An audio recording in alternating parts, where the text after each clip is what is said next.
नमस्कार मित्रों, मैं हूं आपका अपना बंजारा आर.के. राठौर। आप देख रहे हैं हमारा चैनल न्यायिक न्यूज।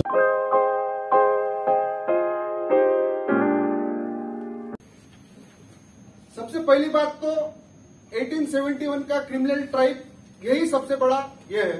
हम बाबा लकी शाह बंजारा के सुवर्ण काल से आते हैं, तो बीच का जो कालखंड रहा अंग्रेजों का, वो 1871 के क्रिमिनल ट्राइब की वजह से हम पूरे भारत देश के बंजारे, जो एक जमाने में लदनी करते थे, व्यापार करते थे, मुख्य प्रवाह में थे और हिंदुस्तान के हर एक राजाओं को हमारी जरूरत थी, हर एक चीज में हमारा योगदान था। हमने किले भी बनाए, हमारा इतिहास भी रहा है। लेकिन अंग्रेजों ने यह देखा कि सबसे मजबूत जात कोई है जो ताकतवर है, अपनी सेना लेके चलती है, वो बंजारा है। तो बंजारा को उन्होंने, अगर इनको मुट्ठी में रखना है तो इनको जंगल में भेजना पड़ेगा, नहीं तो ये क्रांति करेंगे। वो थे तो लाख भर लोग, हम तो उनकी संख्या में ज्यादा थे अंग्रेजों से। तो उन्होंने 1871 में इंटेंशनली हमको क्रिमिनल ट्राइब में डाला। अब भैया ने कहा कि हिंदुस्तान को आजादी मिली 1947 में, लेकिन बंजारों को क्रिमिनल ट्राइब से आजादी मिली 1952 में। वो पंडित जवाहरलाल नेहरू जी ने दी। और सबसे बड़ी बात डॉक्टर साहब, हमारे देश की जो संवैधानिक आरक्षण की सूची आई वो 1951 में आई। हम 52 में मुख्य प्रवाह में आए, मुख्य धारा में आए, और यादी आई 1951 में।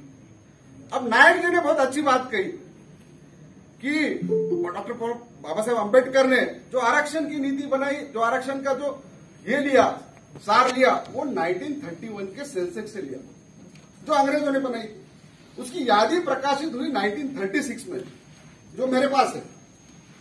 अब हम सब लोग वो यादी को अगर गौर से पढ़ते हैं, बहुत सारे लोगों ने, हमारे राधेशी माड़े जी ने कहा कि हमको एक यूनिफॉर्मिटी पर बंजारा लिखना चाहिए। वो क्यों लिखना चाहिए, उसका मैं पुरावा आपको देता हूं। भाई साहब, आपको आरजीआई कमेटी के जाना है तो एक लेटर मैं आपको देता हूं। 1936 की यादी में पंजाब प्रोविंस में बंजारा या लिस्ट में, और ये प्रूफ लिस्ट है। 1931 की जो सेंसेक्स है उसकी यादी प्रकाशित हुई 1936 में, और वो 36 की यादी में पंजाब प्रोविंस बोल के एक उसका कॉलम है, उसके आगे बंजारा बोल के लिख के। तो मेरा सबसे अनुरोध है, सबसे पहले हम डिस्क्रिमिनेटेड क्यों हुए, क्योंकि हम अलग अलग स्टेटों में अलग अलग आरक्षण में क्यों गए, क्योंकि हमें जो 1952 में हम लोग अलग हुए, तो अभी नीलेश जी ने कहा कि आर्टिकल 16(4) ये स्टेट को अधिकार देता है, जो भी वंचित रहे भाई उनको आप अपने हिसाब से सेंट्रल में सूची में लाओ। आर्टिकल 16(4) वही कहता है। उसी आधार पर हमारे नेता महाराष्ट्र के और देश के, मैं कहूंगा वसंतराव जी नाइक साहब ने बंजारा समाज को आर्टिकल 16(4), उनको लगा कि मैं 3 बार आरजीआई कमेटी को मेरा प्रस्ताव भेजा हूं, फिर भी मेरे को अपयश आ रहा है। उसके बहुत सारे रीजंस थे। हाँ, प्रपोजल पे भी आता हूं, तो थोड़ा उसकी पार्श्वभूमि रखना जरूरी है। हाँ, 2 ही मिनट में कंक्लूड कर। तो वो चीज को उन्होंने अपने अधिकार के तहत उन्होंने एक धाड़े समिति बनाई, धाड़े समिति के माध्यम से सिफारिश की और हमको डीएनटी बोल के दिया। लेकिन 16(4) में वो आरक्षण निकालने की भी प्रावधान है स्टेट को। जब तक हम इस देश के शेड्यूल की लिस्ट में नहीं आएंगे, तब तक हम सुरक्षित नहीं है। महाराष्ट्र की बात बोल रहा हूं मैं। अभी कर्नाटक की बात थोड़ा रेफरेंस दे रहा हूं। अभी जो कुछ क्राइटेरिया है आरक्षण का, वो क्राइटेरिया फंडामेंटल है, फिनोमिनल है। वो कौन से है? वो है geographical isolation, cultural isolation, social backwardness, primitive traits, तुम्हारा अनटचेबिलिटी जहां लग गया, वहां पे तुम शेड्यूल कास्ट में हो। देखो, 1936 की यादी कोई शेड्यूल ट्राइब और शेड्यूल कास्ट को डिस्क्राइब नहीं करती, वो सोशल बैकवर्डनेस को डिस्क्राइब करती है, जहां तक मैंने पढ़ी। अब ये चीज को कर्नाटक में क्या हुआ, बहुत सारे होशियार लोगों ने क्या किया, अनटचेबल और टचेबल इस पे झगड़ा लगा दिया। मेरा कहना है सांसद जी से, वो भी हमारा ही समाज है, जब हम अनटचेबल ही नहीं रहेंगे तो हम शेड्यूल कास्ट कहां से रहेंगे? एक सोचने वाली बात। तो ये मैं उसके बारे में यस यस मैं यस सो मेरा प्रपोजल ये है कि यूनिफॉर्मिटी बंजारों में आना जरूरी है। हम आज जो भी समाज के 44 हम लोग तत्सम जाति बोल के हमारे समाज का हम घटक बोलते हैं, जिसकी दाटी वाणी दांडो हमारी संस्कृति एक है, हम कहते हैं, तो वो सब बंजारा है। लेकिन अलग अलग नामों से, आरक्षण से, अलग अलग स्टेटों में बसने की वजह से हम लोग अपने अधिकार से वंचित है।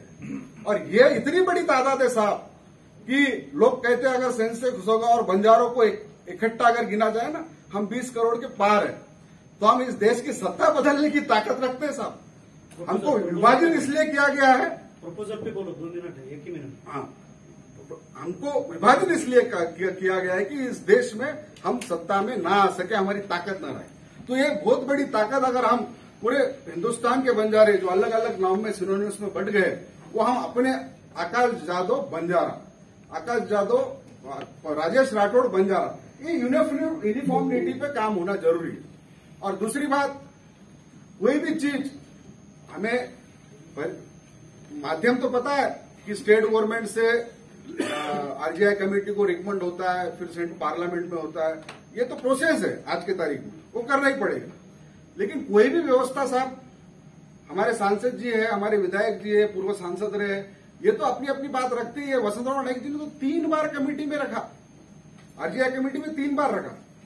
लेकिन आज डेमोक्रेसी के अंदर जब तक आपकी ताकत नहीं दिखेगी तब तक आपका कंसिडरेशन नहीं है साहब। वसंतराव नाईक से बड़ा न पैदा हुआ था ना आगे होने वाला है 100 साल। उन्होंने 3 बार रखते हुए भी हमें न्याय नहीं मिला महाराष्ट्र वालों को, क्योंकि उस वक्त उनके पीछे जो जन आंदोलन की ताकत होनी चाहिए थी, शायद कहीं ना कहीं वो प्रेजेंट करने में हम कम पड़ गए। तो आज हमारे अंदर राजकीय चेतना जागरूक हो गई है। और सबसे बड़ी बात है, जब राजकीय चेतना जागरूक होती है तो जन आंदोलन के माध्यम से हम अपनी ताकत दिखाने का ये सही वक्त है।